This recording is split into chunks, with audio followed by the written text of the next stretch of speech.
get a little house in Cold Spring. I know that guy was a mortgage broker. Really? Ralphie, I love you. I love you too, baby. Hey, if it's a boy, we'll name him after me. If it's a girl, we'll name her Tracee after you. This way she can grow up to be a cocksucking slob, just like her mother. Are you out of your fucking mind? Are you out of your mind? Indeed. It is yet again another one of those episodes of The Sopranos. Welcome to Cut to Black. We are discussing the episode University, which is the 6th episode of season 3. I am Jim Scampoli. I'm Jacob Burrows, and boy howdy, it's a learning experience for all of us here at SO University, Sopranos University. We're all learning about ourselves and what we're capable of, and why Ralphie was always a scumbag, and everyone always knew, and everyone was just kind of like, oh, he's just around because he's made. Once you're made, everything's cool, I guess. Yes, it's episode 6, everybody. Well, he's a good earner. This episode was written by Terrence Winter, who's a name we've heard before and we'll hear again. Based on a story idea by David Chase, Terrence Winter, Todd A. Kessler, Robin Green, and Mitchell Burgess. Directed by Alan Coulter, another name we've heard before, and I believe we'll hear again a few more times. But before we get into the nitty-gritty of the episode, I would like to read this review we got real quick on iTunes. You can submit your review of Cut to Black, a Sopranos Sitdown on iTunes or any of your podcast readers. We do prefer iTunes, by the way. Help get the word out about the show. This one's from Silvio's Provolone. Great name, by the way. This is a review. As a general rule, I don't particularly enjoy television shows or discussion thereof. Oh, great start. However, I watched The Sopranos last winter for the first time. After the Cut to Black, I had little choice but to watch the whole thing again. Once I concluded my second run-through, I needed something to fill the Sopranos void in my life. I stumbled across Cut to Black and have remained enthralled by the series. I love the approach they take, and the banter and analysis are engaging and thought-provoking. Thanks so much. 5 stars. Wow, what a great review.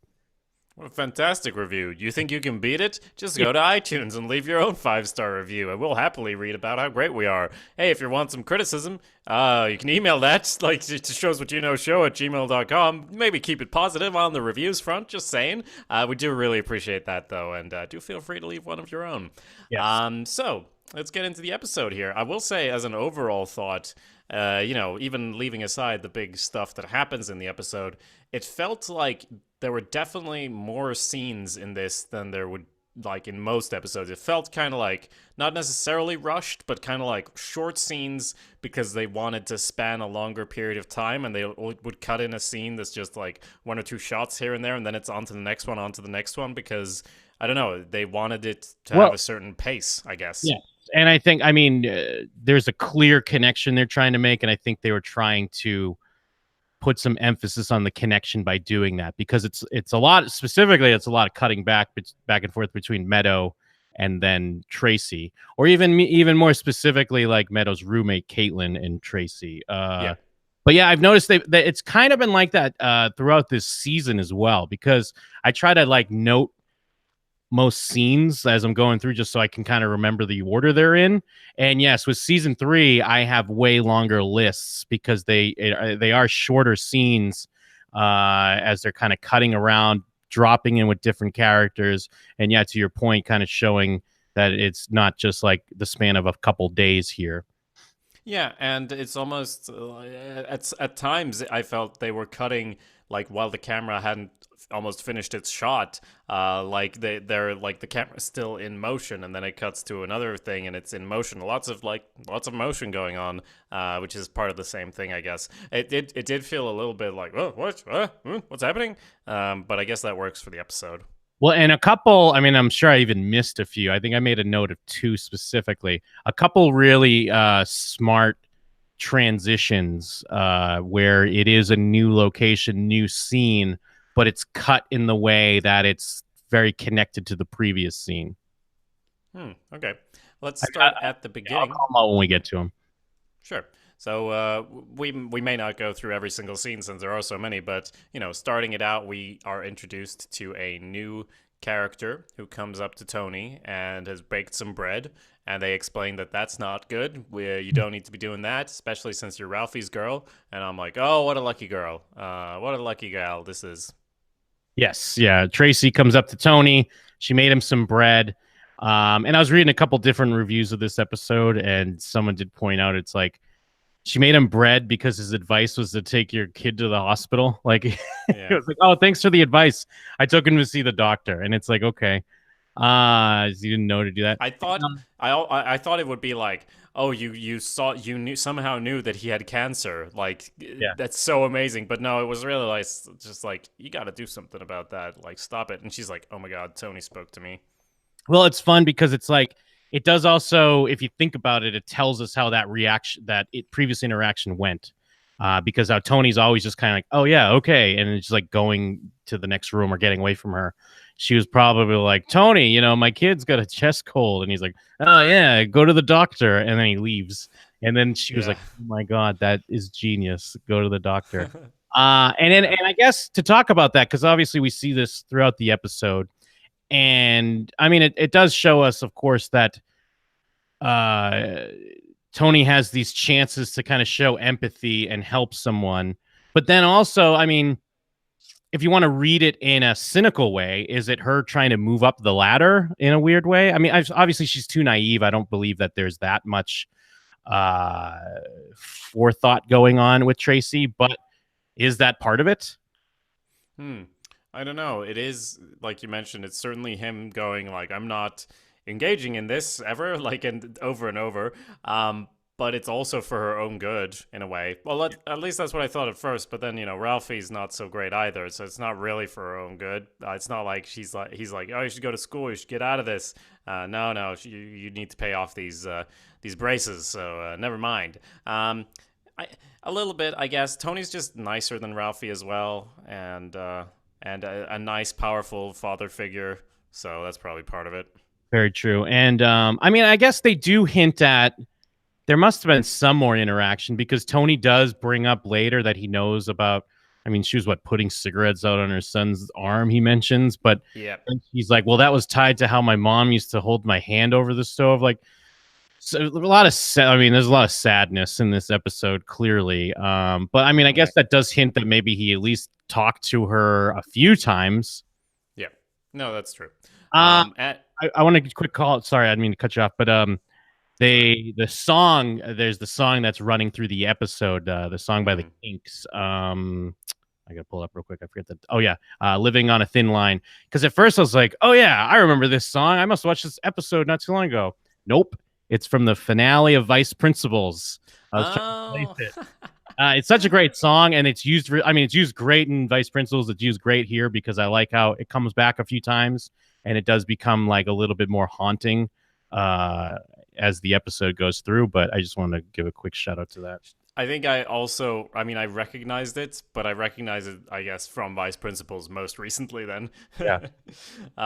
Great show. You should check that out. We have a discussion on it on showswhatyouknow.com. But yes, so Ralphie, what am I talking about? What do you mean what do I mean he's a bad guy? He's just having dinner here with the family. He's joking around, got his gladiator quotes. Ain't nothing bad gonna come of that. Yep. And then Jackie Jr. shows up. He left his keys.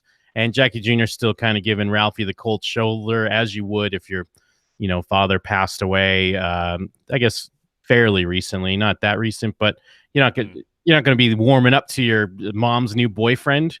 He does say, say hi to Meadow for me, trying to plant some seeds there, apparently. Yeah. And then we cut into Meadow and Noah, making out a little bit, having a conversation. Speaking of planting seeds, sorry I cut you off there, but that was worth it. Yeah, it was. Just kind of doing the cutesy, like, what about when you saw me? What do you think? Oh, yeah, okay.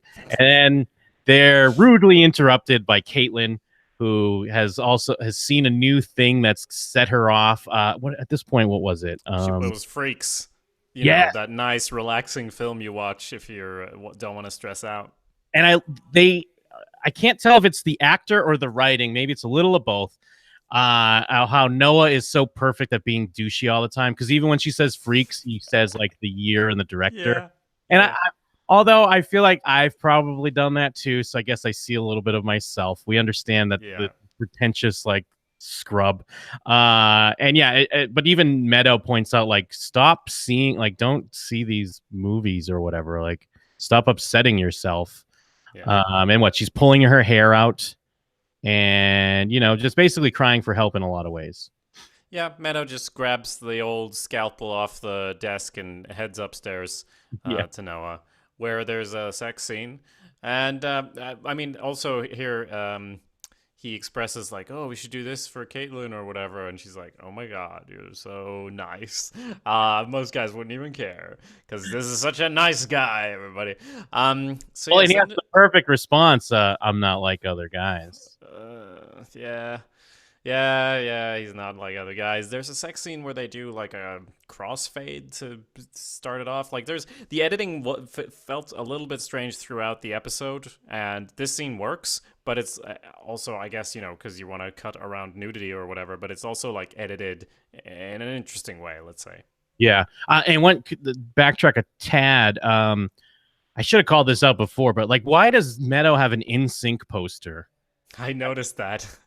I guess. I mean, obviously, what this is like 2001. This is early 2001. I mean, they were huge, but I still feel like when you're in college, you wouldn't have an NSYNC poster. But maybe I'm just remembering it wrong. Eminem's warped my memory, and I thought that everyone hated NSYNC at the time. But she has an NSYNC poster, then she goes upstairs to have sex. That's the main thing we're getting out of the show right now.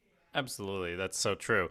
So that's the scene. We got the sex scene. What happens after that? Well, she comes home with a sunny disposition, which I react exactly like Carmilla. Like, oh yeah, I forgot Meadow knows how to smile sometimes because she's been so moody, not just with Tony, but in general. Just her, her look of like what is so characteristic. Almost lends some truth to Noah's comments that she's a bit cynical and things like that. But we like that. We enjoy that. Surely. Yes, yeah, and what I like, she's being all nice Happy. and friendly and happy, and she starts bringing up the hotel, New York. Why am I spacing right now? But either way, it's a nice callback because remember when Carmela wanted to take her to go get tea at the hotel, and then that was when Meadow was moody Meadow, and she didn't want to go, and she told Carmela that she only did it because she liked it. But now she's saying like, we're going and blah blah blah, and then Tony comes down. Of course, she's still mad at Tony. And what I like about and Tony calls this out because she starts talking about Caitlin and kind of complaining about her, and Tony tries to join in, but then she's acting like Tony's being a dick. But he just says like, I'm just agreeing with you. And as we see throughout the episode, like, yeah, she does feel for this person, but anyone can kind of be like, oh man, that poor person. But then when you have to deal with it directly, you're like, I gotta get out of here. I don't want to deal with this. Yeah. And as we see, because that plays out over and over again throughout this episode. Yes. So speaking of which, the next scene, or is it the next scene? No, yeah. Tracee's trying to get in. No, she's already in. They're in the VIP. Yeah. You got to get in the VIP. Which, have we actually seen this location before? No, I don't think so. Or maybe now I was gonna say maybe when Chris first gets made, they were celebrating there, but then maybe that was a different location. But yeah, we're introduced to the VIP work. We see Georgie running the door. It's $50 to him plus a blowjob later, because you're gonna make it grand, easy, or whatever in this room. Having sex with gross Goombas. The befores and the befores, so to speak. Yeah, exactly. Hey, do you hear what I said, Jim? I said this before and before the befores. Yes. Well, I love Tony's reaction because Tony doesn't even say the punchline right. Tony goes, yeah, before and after. No, that wasn't punchline, Tony. Yes. And then Ralph shows up and he's doing the gladiator thing to the 1000%. He's come to reclaim Rome for his people, etc. And yells about it. And what's the door guy's name? You mentioned it just now. Georgie. He even before he starts going at Georgie, he kind of goes around the room and like shits on everyone almost. I mean, especially Gigi. We know he doesn't like Gigi because he got passed over. He makes a comment about Gigi's brother or something must be gay. And then he's back at Georgie, poking him with a pool cue because of Gladiator.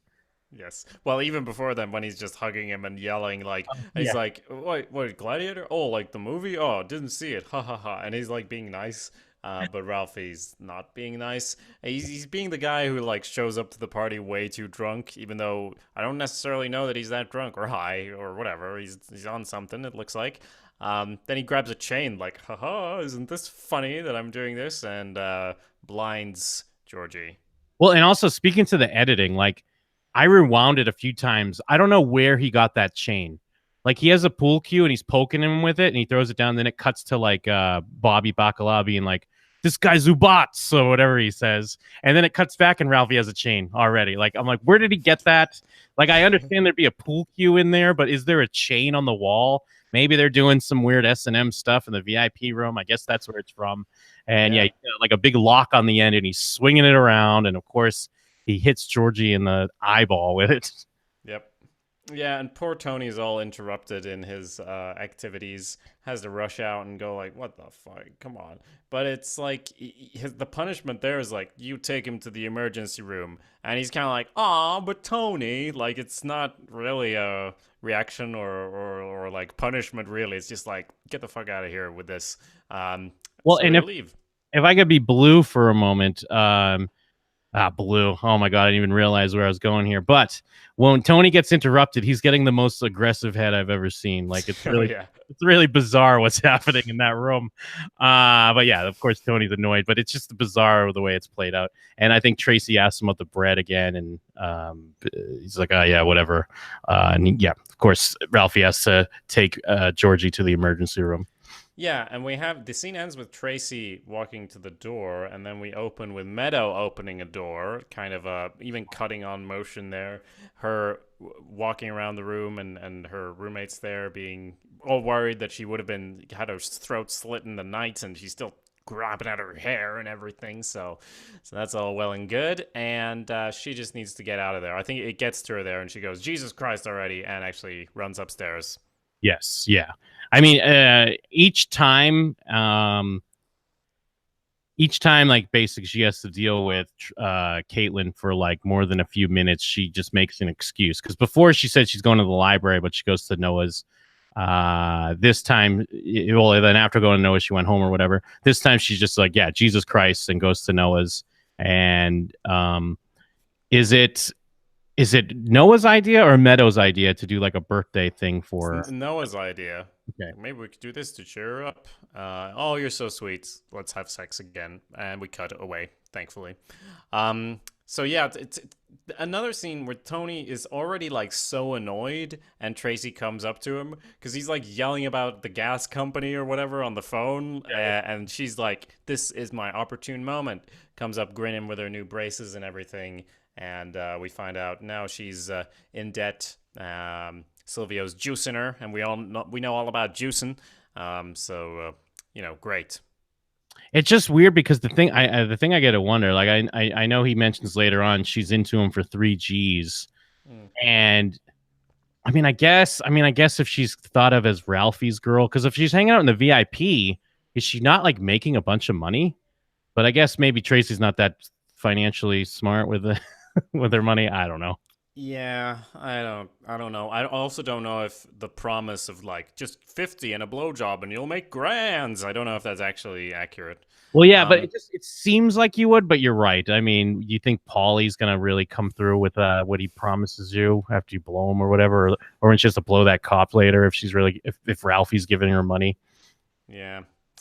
Very true. So the birthday celebrations are underway. It's not going that great. Then there's a homeless woman, and really shows this roommate's ups and downs, because it's like, oh my god, we just have to do something to help and run up with money. It's never like standing still. It's always completely one way or the other way. She runs up, and obviously, like they've said, she's overwhelmed, but it's also like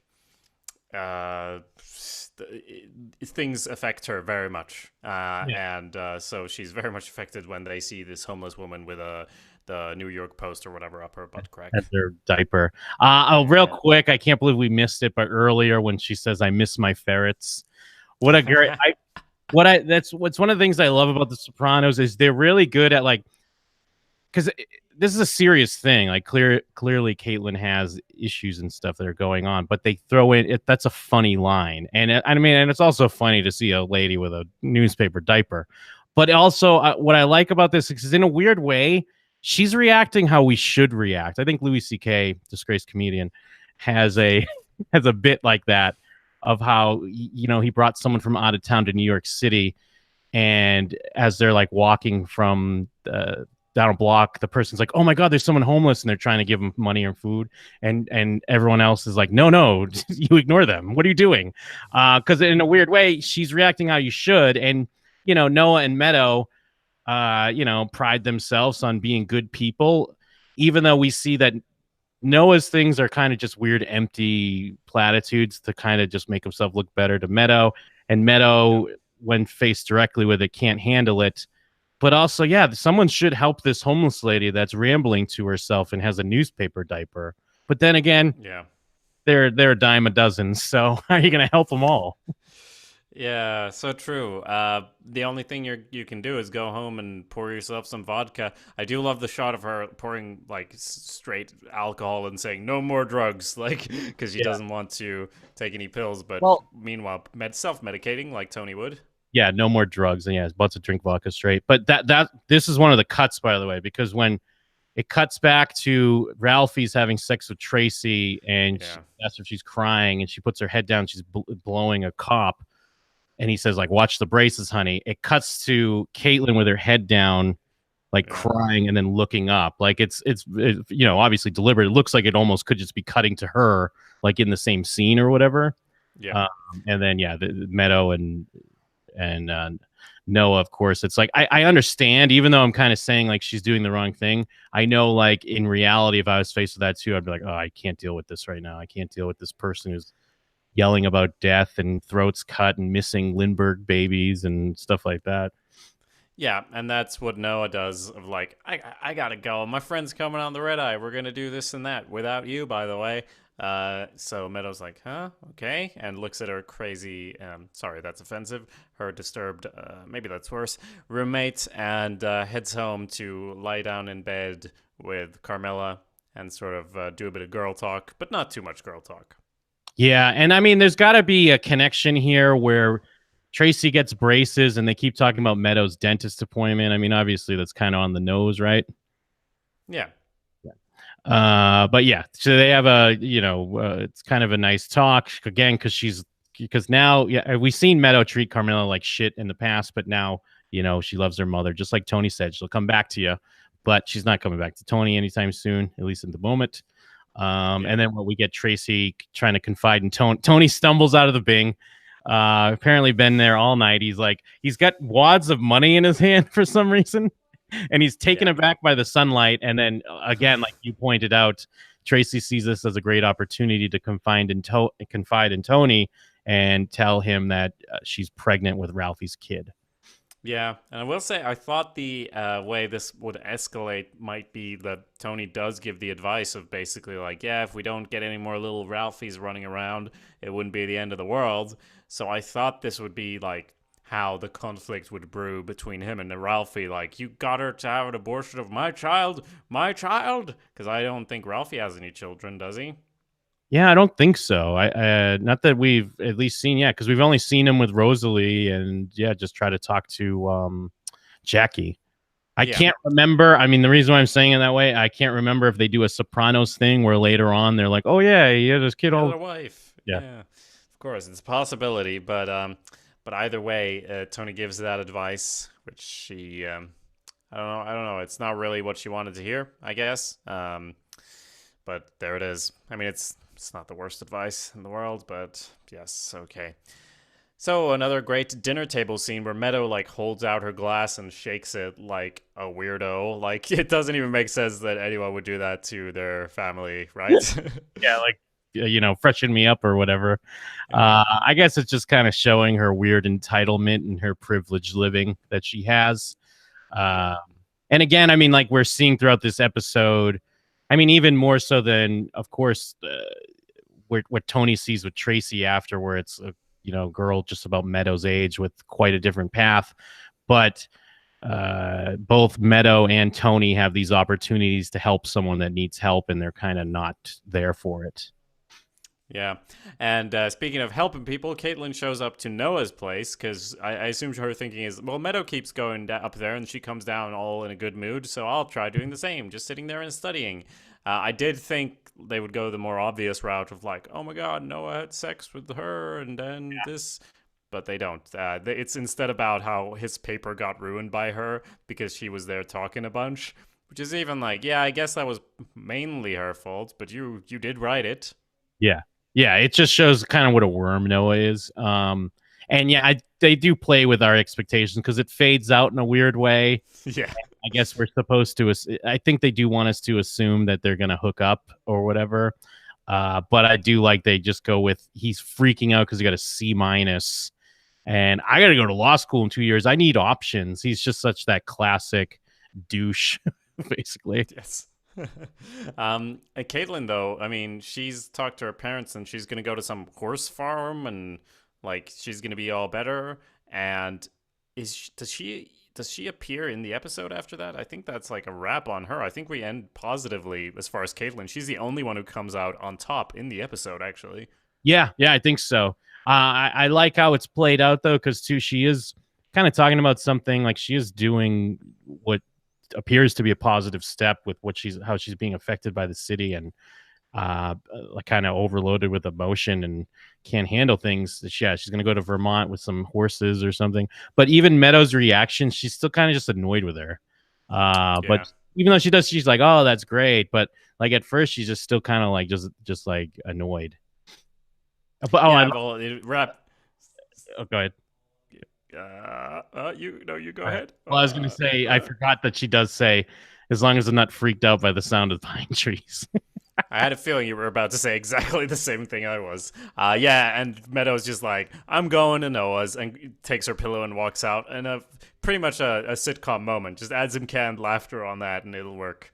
Yep. So then they're watching Ralphie and Tracee are watching this gladiator movie that I guess Christopher recommended. I don't know which one that is. Spartacus. Okay. Douglas. Okay.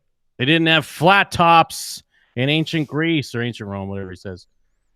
Yeah, but that's like this scene is again. It's usually they would have just made this the scene, but then they cut back to Noah complaining about how she got this awful, or he got this awful grade, a C of all things, and hey, then we got cut back. Yeah, it's C minus is even. It's almost a D. This is big. That's very true. So then we go back to Ralphie, where, let's see, yeah, this is knocking on the door because we've already found out that what the fuck, she's been gone for 3 days, and Silvio's there to pick up Tracee, which just in the end, like Ralphie fights back a little bit, but he's basically just laughing. Well, yeah, he fights back out of like not concern. He fights back more out of like, you're disrespecting me by showing up and like my girl. But then when Silvio says she owes him money, that's when he's like, all right, you got to go. I do like that they kind of casually show here that Ralphie's aware that she's pregnant. So it doesn't become this thing of like he freaks out because she's pregnant or whatever. He just doesn't care at all. I mean, that later on as well, but she also does like bring it up at one point here, but he's just eating a Pop-Tart, drinking a Fresca. He doesn't give a shit. Silvio slaps her, and then Ralphie's laughing, and then they cut to Ralphie laughing again, like at the dinner party, but everyone's laughing. So it's kind of another one of those I was talking about. But they're just laughing at like such a mundane story, but it also is interesting because now we're seeing all these guys with their wives, and we've seen at the VIP at the Bing, like with all these, hooas. Yeah, as far as Silvio as well, I mean, he's so likable. This is a little rough for his character. I mean, obviously, he's juicing her. He's got to get that money, bada bing, bada boom. But it's a little rough. Like, he's not the worst character in this episode, but it's not great. Well, not only does he slap her, and then he's like, your shaved twat belongs to me until you pay me off, or whatever he says. Like, yeah, it was pretty rough stuff. Yeah.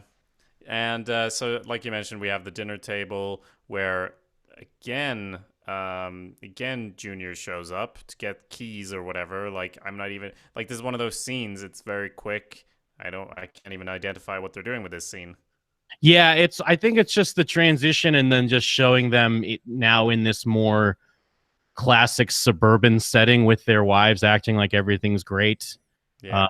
Um, coming off of a scene where we saw one of these characters laughing at another character slapping a young girl and dragging her into a car. Yeah, I mean, I guess, yeah, Jackie Jr. again is looking for keys or going out or something or other. Just kind of just a reminder. But now everyone's like, yeah, hitting those books, making the dean's list. Give me the guy's name. I'll go. Like, they're making dad jokes and stuff. It's just kind of showing the, like, I guess, the suburban life to me. Yeah, it's like no drinking and driving. He's like, yeah, whatever you say, Ralphie. Yeah. Or no, well, whatever it was they said. Even showing a little bit more warmth towards Ralphie, which is, not great at this point. Anyway, Noah meets up with his father and Meadow at a restaurant where she's upset that it's not fancy enough. Now, later, obviously, Noah breaks up with her. Is it influenced by his father meeting her and not liking her? I think that's well, I think that's part of it for sure. That's part of my read as well, because as we learn that, his dad is getting a restraining order against Caitlin. Yeah. I think that's part of it. And I think part of it as well is, at least my read on Noah, is this is just what he does. Young girls come in. He's he's like a RA. Yeah. He just takes advantage of being an upperclassman, being this, like, knowledgeable, pretentious douche, and it works, and he just bangs these chicks. Because I think he's already immediately, his little thing with going out with his friend or whatever that's coming into town, and Meadow makes the comment of, like, sometimes he's really affectionate and sometimes he's really cold. I think it's par for the course. It probably would have went on longer if not for the Caitlin situation. And I think Noah's dad, I think he absolutely had something to do with it as well. Yeah. And I mean, speaking of after this scene, I mean, we got to call out when they're like, oh, he's in first class with all the DVDs he can get within arm's reach. They've got a ton of DVDs up there. So yeah, wow. Yep. The times have changed. Although, yeah, maybe it would work better than what they have now. Who knows? Yeah, he's got a portable DVD player with any movie, but he doesn't even crack the case. And I like his dad, just kind of a douche as well. He's talking about Tim Daly, like hanging out with Tim Daly from Wings or something. And it's another, I mean, obviously they're not as bad as like Tony in the ilk, but there's this level of, like, you're not helping anyone either. You're doing stupid bullshit. Probably swindling people out of money or whatever the fuck you're doing, but you think you're great. This like, obviously his dad was a lawyer, so I guess he can do whatever he wants. But don't you kind of need a reason to file a restraining order? Like, you can't just go, I don't like you. You're restrained, and especially if you live one floor above them, doesn't there have to be some sort of real reason? But hey, if you're a lawyer, I guess you can spin it. Yeah. Who knows? It's such a it is such a great response. So it just kind of tells you everything you need to know about the Noah and his family. You've already kind of been gleaning it from the way he acts and the way he talks, but that just kind of solidifies it. I mean, and it's an interesting way they go with this character, because of course there's the initial Tony racism and because he's black. But rather than playing up with the character, rather than playing up any black stereotypes, like Meadow's getting involved in, a gangbanger or some bullshit like that to make Tony be more racist, it's like the complete opposite of what Tony would expect. But it just like, he's just douchey. Like he's just an annoying douche. Yeah, I mean, the problem isn't really, obviously, that he's black. It's that he's from LA. He's from the wrong coast, really. Yep. To be hanging out with Meadow, and they go and see a movie, Dementia 13. I guess we have it laid out what we're going to watch between season 3 and 4, because it's really strange movies these people apparently go and watch. But I studied film. We didn't go like, I'll go see a weird black and white horror film, though maybe I should have. Yeah, maybe if you're in New York, that's all you do. You go to these little theaters and watch, Freaks and then Dementia 13. At the dinner, there is, of course, the moment where she asks, where the father asks Meadow what her family's in, and of course she talks about waste management, and then Noah does give a look. I'm sure maybe if Noah does tell his dad, which seems like they're very buddy, does tell his dad what family she's involved in, that would probably play a part in it as well. Yeah, for Noah, it's I mean, that's got to be part of like it's got to be pretty cool for Noah. Probably not that cool for his dad, I guess, being a lawyer and all that. Yep. So then we get into another fun scene in the VIP, just hanging in the VIP like you do. And Tracee walks past, really annoyed, throws some comments at Ralphie. And as we know, he doesn't like being disrespected. So he follows her outside and gives the lines from the beginning of the show there. We put the clip in. And then he beats her to death. Yes. And it's so weird because, I mean, obviously I remember what happened here. But like knowing where it's going, and that's kind of one of the reasons why I chose the lines for the beginning, because it's even more sadistic because he like fucks with her in a weird way by playing around with her emotions and talking about like this. It's very similar to when Tony, at least when Tony did it to Janice, it was just kind of a little innocent joke, like, oh, you know, Richie, yeah, we buried him on a hill overlooking the sunset with leaves all around. It's like, no, what do you think? But I mean, I guess it's not that Ralphie. I don't think Ralphie premeditated that he knew he was going to go and beat her to death. But I mean, he knew he wasn't happy. She said like "fuck you, asshole," and said insinuated he wasn't an actual man in front of the rest of the people. And at least what I know about Ralphie at this point, that's not something you want to do. And yeah, I guess he lets her like try to scratch at him, and you know, and he's like, yeah, let it out, you little hua. But then when she hits him with a nice solid right, like it's game over. It's game over. Yeah, and you know, the crew's not too happy with this. He comes in like, oh, she fell or whatever, you know, and they go out, discover it, and then everyone comes out. Tony calls him an idiot. He says he doesn't think, you disrespect this place, and that's the reason why you were passed the fuck over. And he's still sticking with like, what? It's my fault. She's a klutz falling over here. And Tony starts beating him, and I'm almost like surprised that the other guys rush in and pull Tony off. Like, yeah, grab Ralphie, but they're like, no, Tony, you can't be doing this. I guess. And like Ralphie yells, he's a made man, and so on. How dare you? And someone else yells, oh, he's the head of this family. And I'm like, I don't even know the politics of what's going on, but yeah. I guess you got to get clearance from wherever before you touch a made man, but I do feel like they get murdered all the time in this show as well. Yeah. I mean, I guess even if you're the boss, I don't know who we'd have a sit down with. But it kind of, the reason why, it's because he's choosing a civilian in a weird way, and because I mean, even as we see, like I mean, obviously it's a super brutal scene. It's brutal and violent, and one of the biggest like gut punches to me is when Paulie says, "Oh yeah, that too."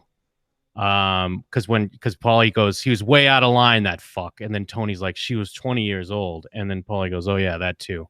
Like no one else even thinks, like they don't think anything about it. It's like, ah, shit, you beat this. We have a body now. We got to get rid of this body. And Tony's the only one. I mean, obviously, I guess because he's got a daughter, although Silvio's got a daughter Meadow's age too. So I don't know. I mean, clearly they are doing the thing though. Like this is another like morality test / like parable or whatever. So kind of for the purpose of that, people are reacting a certain way. Because this is so, to me, it's so tied in with the Employee of the Month episode. As far as, you know, in a weird way, this is kind of where Melfi doesn't tell Tony, and then we get to see Tony exact revenge. We kind of get that a little bit, but Tony can't. We want Tony to like rip Ralphie's head off, but he can't. And it's disappointing that whatever their bullshit rules are why he can't do it, or because Ralphie's also a good earner, and yeah, he's the main guy. Like, it's like, oh, okay, so Tony's not this great fucking hero. In a way, he is, because he punches him, but that's still not enough for what we see. Because it's a violent, brutal fucking beating someone to death. He's banging her head off the side of like the overpass barrier or whatever. It's really rough. Yeah, it's rough, and I felt like it would have. I mean, he knew she was pregnant, so I felt like that would have been a more significant comment than she's 20 years old. But then I guess he wouldn't know if she took his advice or not. So yeah, it's pretty rough. And pretty rough. well, and I was going in because there's I mean, people talk about her. The actress that plays her has mentioned that people canceled their HBO subscriptions after this happened, and I wasn't sure. I do remember it was a big deal. Like, it was something a lot of people were talking about, and I did find like an Entertainment Weekly review from like the week it aired. And there was even a point where this week, several female legislators boycotted a press conference set up to call for a New Jersey State Film Investment Fund because actor Joe Pantoliano, who's from Hoboken, was scheduled to appear, and they found last Sunday's episode offensive. So, because especially this was at, like I was saying before, like after season 2, it's when Sopranos felt like this epic, like everyone was talking about the Sopranos, everyone's tuning into the Sopranos. Yeah. And I guess that's why David Chase chose these opportunities to really like rub the audience face in shit. Because again, this is like, it's such a stark reminder that these people we love, like, even though it's not Tony, Chris, Paulie, or to an extent Silvio, even though we see her slap her, even though they're not the ones that beat her to death, they're still kind of like, we get out of here, Skipper. We don't need you tied to a body here, and get a rug. Like, it's a real reminder. Like, no, you're not supposed to like these people. Why do you even watch my show? Fuck you. Yeah, you gotta love that. I will ask you, am I a monster, given that this didn't affect me much compared at all to Employee of the Month? No, because the thing is, where you're at, I remember when I first watched it, I was the same way. I was like, oh, that's rough, but it didn't affect me that much. But on this rewatch, it affected me big time. But more so, like I said, it's the small things. It's the carelessness to most of the characters, and then kind of the even though Tony shows this active force, it's a weird impotence that he has, that he can't do much more than that. And even the small amount that he did do is kind of almost like an insult to this thing of ours. You know what I mean? Yeah. And I just think it's so connected. And I wasn't the one that pointed this out, but when I was reading someone's breakdown of Employee of the Month, they do mention the cut. Like, it's like right after either the rape, or maybe when she's in the hospital, it cuts to like a stripper's ass at the Bing. Yeah. And who knows how intentional it was, but it does feel like a weird foreshadowing of this upcoming episode, because it almost feels like this could be it almost feels like they threw an episode in between to be like, it's too much to do back to back. But if we throw an episode in between of like Uncle Junior hijinks and an old man shooting someone in the head and someone getting hit in the head with a golf club, that'll be a nice palate cleanse before we have the innocent girl who's beaten to death. Yeah, because at least, I mean, that's what you want out of a gangster show. Usually you want, like, fuck yeah, gangsters going at it with each other, and like it's like some character said at some point, like, everyone involved knows the stakes, and if they get killed, hey, they did the oath and everything, so they know this is what we do. But so it's like we're almost allowed to enjoy the violence, you know, but we're not allowed to enjoy this violence, and we shouldn't, and we don't. So I understand why they would react that way. Those lawmakers or whatever you mentioned. Yeah. Well, and then and especially with Ralphie, like they like we've talked about this in the previous episodes. They drop Ralphie in, and you make it seem like he's been around all the time. But now we're really in like he's clearly like a Joe Pesci character type deal, like a Casino or whatever. He's like kind of a nut, but he's even more of a nut. And now it's like such an impact. Like, you're not forgetting this character now. He's the guy that just beat the shit out of a pregnant lady. His pregnant lady. Yes. And Yeah, he's almost over the top, like almost, but he does a good job of it. I'll say, like acting wise, that it's because it's every scene he has, he's like so extreme. I guess it's the slightly more grounded scenes, like I mentioned, like when they're having dinner, like what's the point of that scene? But just grounding him in a weird way, not showing what a psychopath he is all the time. Having him take out Jackie Jr. to do a thing, and like, oh, I want the kid to like me. Like it adds a bit, but then he's clearly, we want the connection to be between, or the most obvious connection is between Caitlin and Tracee, but I think there's some connection as well between Ralphie and Caitlin, who she has these huge ups all of a sudden, like when we were first introduced to her, and then downs. Ralphie feels like a little bit the same way, where he's like, oh, I'm just a regular, normal guy, and then all of a sudden it goes to 11, very Pesci. Yeah, and also the like more mundane grounded scenes with him, it's like he's always socially hanging out with Tony, and Tony doesn't really like him. But it just goes to show like I guess he tolerates him from a few angles. Like again, I mean, they point out what a good earner he is, plus he's involved with Rosalie April, and the Aprils are very close friends of the Sopranos. And I don't know, maybe just to keep him close and keep an eye on him, I guess. But it is interesting because it's like when they're in their mob life, Tony's always like annoyed with this guy, but then we always cut to him having dinner with him and fucking laughing and having to hang out with him all the time. So yes, his hands are a bit tied. So we do have another scene here in the library. Is it a genius move to break up with someone in the library? Because they're either going to be really quiet about it, or it's either going to be no scene or the hugest scene ever, right? yeah, it's like a nice gamble, I guess, because more likely you're probably going to get no scene, or you're going to get the craziest scene.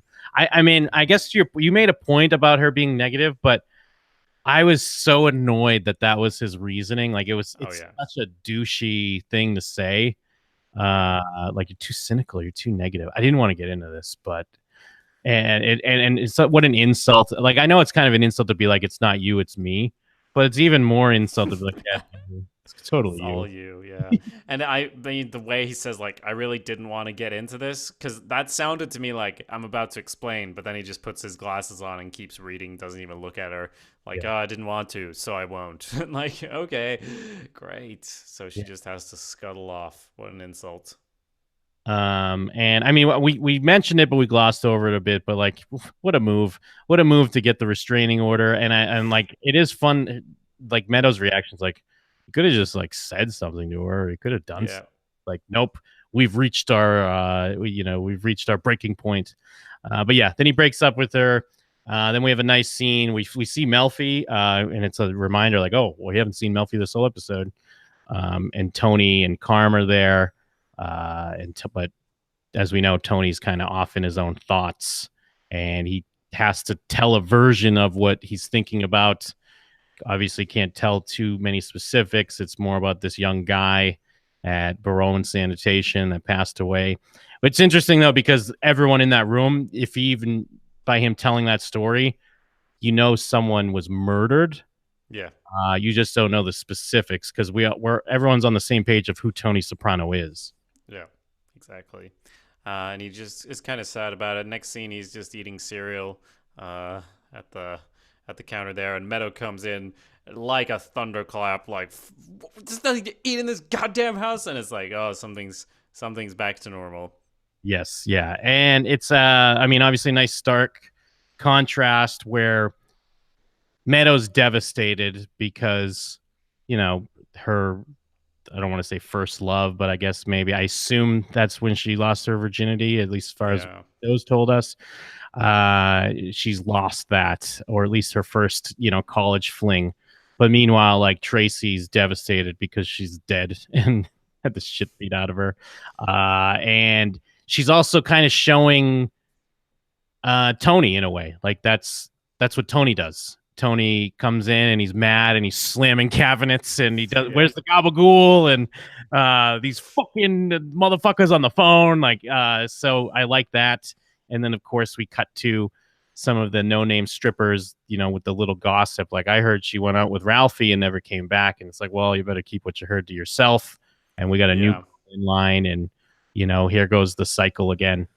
Yeah, symmetry starts over, and we will remember Tracee in our own special way that we always do here at Cut to Black. It's an honorable thing we do for all the fallen soldiers. God damn it. Yeah, you better get your counter thing up, Hold on. or your soundboard, whatever you do, because we were at 25 for everyone keeping track at home. We were at 25 deaths and 10 walkouts. Walkouts, they've been sparse. When you don't have any therapy, it's hard to fit them in. But you ready, Jim? I'm pulling them up now, and you know what? This is actually great. I'm going to spin this. Much in the same way that like not Ralphie, that Paulie, Christopher, Silvio are so flippant at the death of an innocent young girl.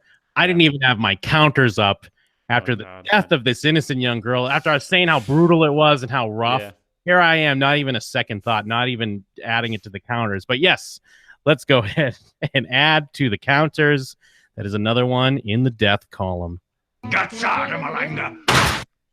So we're all the way up to 26 deaths. Pretty good for this show. Like you mentioned, it's a rough one, but you still didn't have your counter up. So I'll leave what that says about Jim to the listener's imagination. Now, if you want to say something to Jim, perhaps about The Sopranos, you can email us your thoughts on this or any other episode to showswhatyouknowshow@gmail.com. We will also push, again, like we mentioned at the top, we do love those reviews. Please do send a review on iTunes with a little text about the show and why people should listen to it. Yes. I mean, hey, we're giving you all this great content.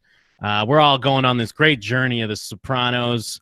You can give a little back if you would. But I think there's just one more thing left to say. And what's that? Cut to Black.